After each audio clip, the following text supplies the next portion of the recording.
am here at Universal Orlando because VillainCon Minion Blast has officially soft opened for technical rehearsals here at the park. So yesterday was the first day of the soft opening for Minion Blast, so I am here on day 2 to check out this brand new one-of-a-kind attraction here at Universal Orlando. VillainCon Minion Blast is the newest ride at Universal Orlando and is a part of the brand new Minion Land here in the park.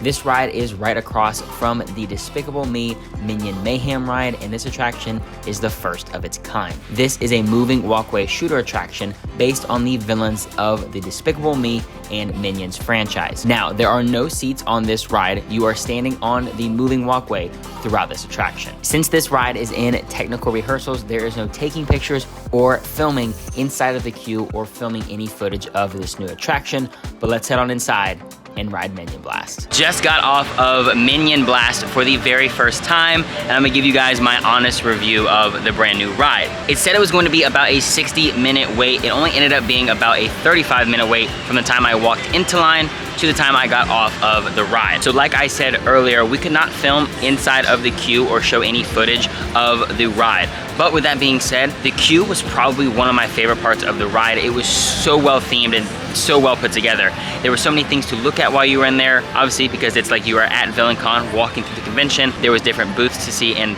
really, really well done. I can't wait to go back in there and just kind of take my time and look at everything because Universal did a great job with that queue. Minion Blast is such a unique ride. You are on a moving walkway with handheld laser blasters trying to become a part of the Vicious 6 at VillainCon here at Universal Orlando. Throughout the ride, you go through different scenes, destroying a bunch of things, and by far, my favorite scene of the whole ride is the final scene. I won't spoil anything, but if you have been on the ride, you know what I'm talking about, and if you haven't, hopefully you do get to experience it. I won't spoil it, like I said, because that last scene is awesome. But I think this is a great new addition here to Universal Orlando. It was a lot of fun, but let me say it is also very chaotic. There is tons of things going on. You stand on these little dots on the moving walkway and there's screens all around you, so you're constantly turning and shooting at different things. So in typical Florida afternoon fashion, we have a little bit of a rain shower, so I came over here to find some coverage. Now as far as the laser blaster for the ride, the Eliminator X,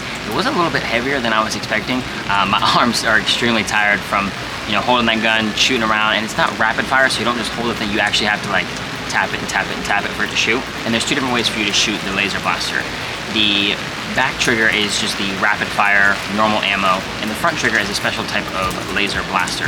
And throughout each room there's different boxes that you can shoot to get different types of power-ups throughout the ride, which is really cool.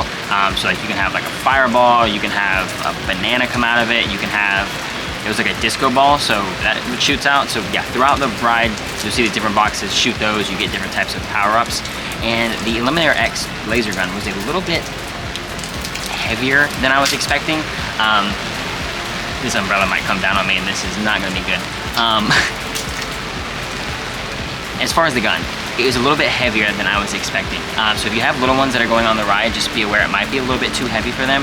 There was a little boy in front of me who was kind of struggling. He did drop it once, so just kind of be aware of that. It is a little bit heavier. They do have Eliminator X laser blast toys in the gift shop at the end of the ride.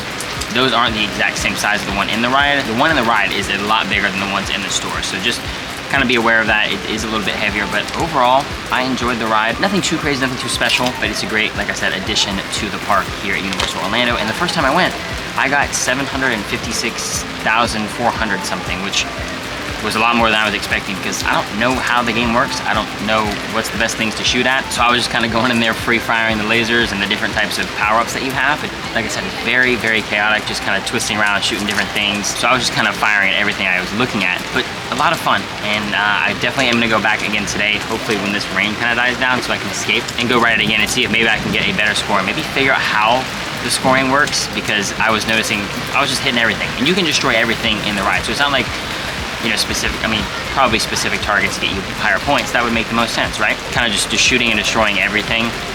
So maybe when I go back again, I can be more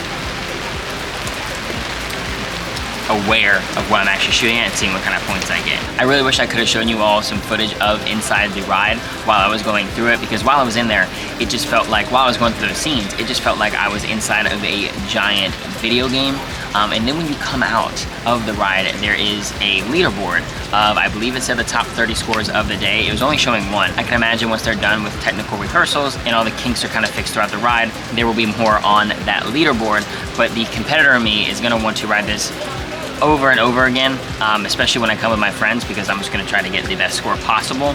And the really cool thing about it is you eventually, once everything is figured out, you are eventually going to be able to track your scores, I believe, in the Universal app. You're going to be able to connect your blaster to the Universal app and be able to track your scores. So that way, if you get on that leaderboard, it's going to show your actual name and not the random generated name they have for your blaster, which is really, really cool and something that makes it very re-rideable. This ride is going to be great for families, and the rain is kind of slowing down, so I'm going to head back over to VillainCon and Minion Blast and try to beat my score of 756,000. And just as I said, I think the rain is slowing down.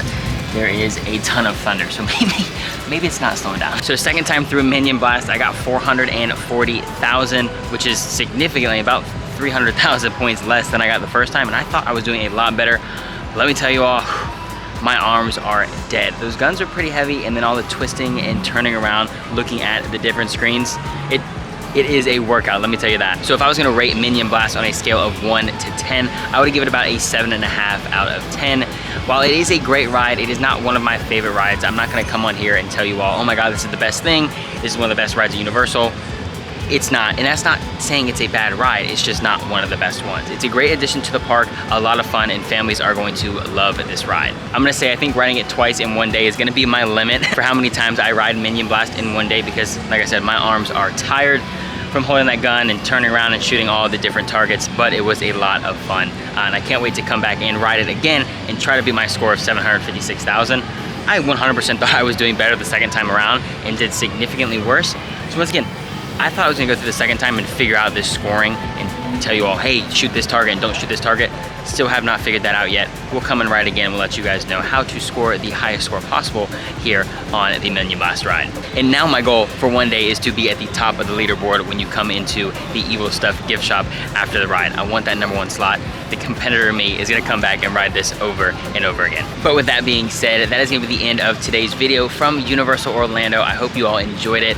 This was so much fun coming to check out the brand new VillainCon Minion Blast ride. And now with that officially, well, it's not officially open, but officially in technical rehearsal, soft opening, all of Minions Land is now open, which is so much fun and a great addition to Universal Studios. Like I said, it's gonna be the end of today's video. If you did enjoy it, be sure to give this video a big, big thumbs up, as it really does help out the channel a lot. Subscribe if you are new here, and make sure to ring that bell to get notified whenever I post a new video. And I'll see you in the next one. Peace.